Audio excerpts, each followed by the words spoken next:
राधे राधे। आप सभी को दिवाली की बहुत बहुत शुभकामनाएं। दिवाली का पर्व 5 दिन का होता है। पहले दिन धनतेरस मनाया जाता है। तो धनतेरस में आपको क्या क्या सामग्री लगेगी।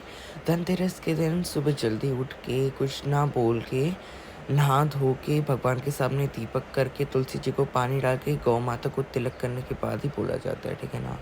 हमारे यहाँ पर तो ऐसी रीत होती है। उसके बाद हम पूजन दोपहर को करते हैं। तो सबसे पहले आपको कोई भी चौकी या पाटा ले लेना है। उसके ऊपर पीले या लाल रंग का आपको वस्त्र ले लेना है।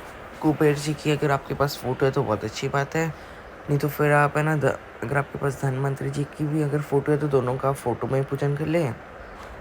नहीं है तो फिर दोनों को आप सुपारी के रूप में भी कर सकते हो। एक फ़ोटो एक सुपारी वैसे भी आप कर सकते हो, ठीक है ना। फिर लक्ष्मी गणेश की जो आपके घर पे जो मूर्ति है वो वाली आपको पूजनी होती है। फिर धनिया लिया जाता है नया, ठीक है ना। नया धनिया लेना है। नया नमक लिया जाता है। बहुत सारी चीज़ें नए लिए जाते हैं।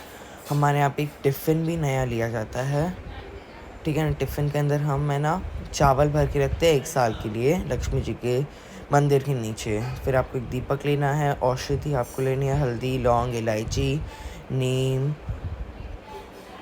एलोवेरा जो भी आपको मिल जाए। फिर आप एक माचिस ले लेना। छोटा सा ही आप डब्बा लेके आ जाना, ठीक है ना। और कोई भी आप बर्तन लेके आ सकते हो। सोने चांदी की कोई भी आप चीज़ें लेके आ सकते हो। जो भी आप लेके आते हो वो आपको रखनी होती है, ठीक है ना। तो टिफ़िन का तो हमारे यहाँ पे रीत होती है। और जो पिछले साल की होती है वो हम निकाल के उससे हम खीर बना देते हैं। फिर आपको कोई भी भोग चढ़ा सकते हो। खीर बताशे तो ज़रूर ही चढ़ाना। बाकी आप कुछ भी चढ़ा सकते हो। ड्राई फ्रूट्स, फल, मेवा, मिठाई जो भी आप चाहे वो आप चढ़ा सकते हो, ठीक है ना।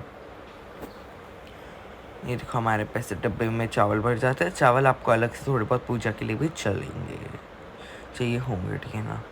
फिर 1 लोटा जल लेना है, ठीक है ना। मैंने करवा लिया पर आप लोटा लेना, ठीक है ना। उसके बाद आप फूल ले लेना। फूल ना मिले तो बिना फूल के आप इस पूजन को कर सकते हो।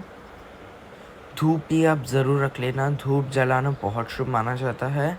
फिर रोली, हल्दी, कुमकुम, चंदन आदि का आपका चौपटा भी आप रख लेना, ठीक है ना। और धनतेरस के दिन झाड़ू भी लिया जाता है। और अब दक्षिणा अलग से भी लेना। वो तो हम ऐसे धन के लिए दिखाएंगे देवता को। और हमें अलग से पूजा में रही कमियों के लिए हमको एक और चाहिए होगा। फिर आप कलावा ले लेना। झाड़ू नया लिया जाता है क्योंकि इसको लक्ष्मी के स्वरूप माना जाता है। हमारे यहाँ पे तो ऐसे ही रिचुअल होता है कि सुबह जल्दी उठो, गौ माता को तिलक करो, उनके सामने दीपक जलाओ, उसके बाद ही पानी पियो और बोलो कुछ, ठीक है ना। तो आप अपने घर का देख लेना। यही टोटल सामग्री। अगर आपको कोई भी सवाल हो तो फिर आप कमेंट्स बॉक्स में ज़रूर पूछ लेना। और हमारे यहाँ पे एक और रीत होती है, वो डब्बे के अंदर चावल भरने की और पिछले साल की चावल निकालने की और उनको खीर बना के हम खुद ही खा लेते हैं, ठीक है ना। लक्ष्मी माता का आशीर्वाद समझ के। बहुत सारे लोग उसको दान दे देते हैं। दान नहीं दिया जाता लक्ष्मी जी का, ठीक है। तो ये वो टोटल सामग्री जो आपको धनतेरस में लगेगी। पूजा विधि भी कुछ ही समय में आ जाएगी, वो भी आप ज़रूर देख लेना। अगर आपको कोई भी सवाल तो कमेंट्स बॉक्स में पूछ लेना। जय कुबेर।